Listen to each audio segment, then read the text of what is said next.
Confissões, Agostinho de Hipona, livro 3, capítulo 8.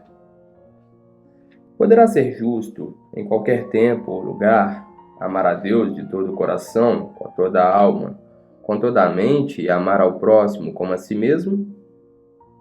Da mesma forma, os atos ilícitos contra a natureza estão por todo lugar e em tempos todos, a fim de serem detestadas e punidas, como assim aquelas coisas feitas pelos homens de Sodoma, cujas nações que a cometerem deverão ser culpadas pelo mesmo crime, pela lei de Deus, que não criou os homens para que abusassem uns dos outros, pois até mesmo a comunhão que deveria haver entre nós e Deus é violada quando a natureza criada, da qual Ele é o autor, é corrompida pela perversidade da luxúria.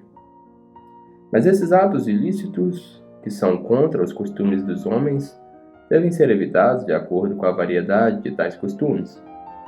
Assim, o que se concorda por convenção e confirma-se pelo costume ou pela lei de qualquer cidade ou nação, não pode ser violado pelo prazer ilícito de alguém, seja nativo ou estrangeiro. Pois qualquer parte que não se harmoniza ao todo é ofensiva.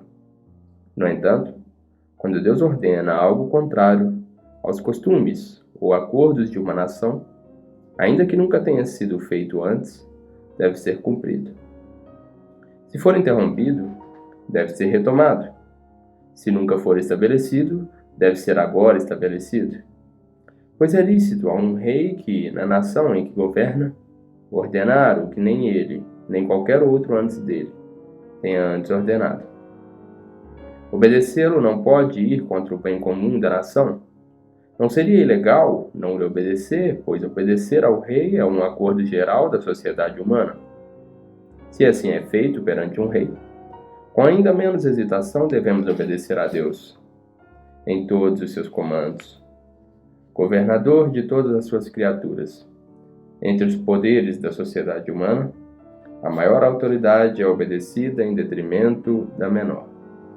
Assim, Deus deve ser obedecido acima de todos.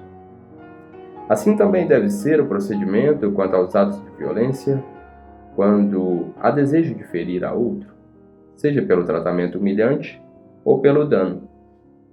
Ambos são feitos por motivos de vingança, como um inimigo contra o outro, ou por motivos de lucro pertencente a outrem, como no caso de um ladrão contra um viajante, ou para que se evite algum mal, como no caso de alguém que teme a outro, ou por inveja, como um homem menos afortunado em relação ao mais afortunado, ou alguém próspero, contrapondo-se àquele que convive com os próprios medos, ou com aquilo pelo que sofre, ou até mesmo pelo mero prazer na dor do outro, como os espectadores de gladiadores ou zombadores e escarnecedores de outros. Essas são as principais formas de iniquidade, e a fonte da luxúria da carne, dos olhos e do poder. Às vezes, existe apenas uma, às vezes, duas combinadas, outras vezes há todas elas juntas. Assim, vivem os homens transgredindo contra 3, contra 7, contra o saltério de muitas cordas, teus 10 mandamentos, ó Deus Altíssimo e Dulcíssimo. Mas quais atos maldosos podem ser feitos contra ti se tu não podes ser contaminado? Ou quais atos de violência podem ser desferidos contra ti se tu não podes ser agredido? Mas tu punes os pecados que os homens cometem uns contra os outros, pois quando os cometem contra ti também o fazem perversamente contra as próprias almas.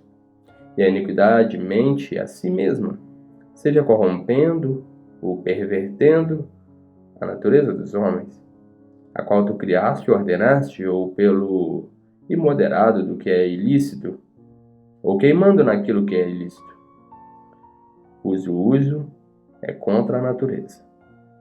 Ou são considerados culpados, cheios de fúria contra ti no coração e nas palavras, rebelando-se contra ti, insistindo em desobedecer, ou quando deixam de lado o respeito pela sociedade humana, alegrando-se corajosamente em conspirações e divisões obstinadas, de acordo com o que os agrada ou os ofende. Tais coisas acontecem quando tu és deixado à fonte de vida, único e verdadeiro Criador e Governador do universo. Tais coisas acontecem quando, por orgulho e obstinação, ama-se a parte e tem-se a falsa impressão de que é o todo. Então, por meio da humildade e da humilde devoção, nos voltamos a ti e tu nos limpas dos nossos maus hábitos, e és misericordioso quando confessamos nossos pecados. Tu ouves o gemido dos prisioneiros e nos liberta das correntes às quais prendemos a nós mesmos. Tu o fazes se não nos levantarmos contra ti com a arrogância de uma falsa liberdade, sofrendo a perda total por querermos mais, amando mais nossos próprios bens que a ti, o maior bem de todos.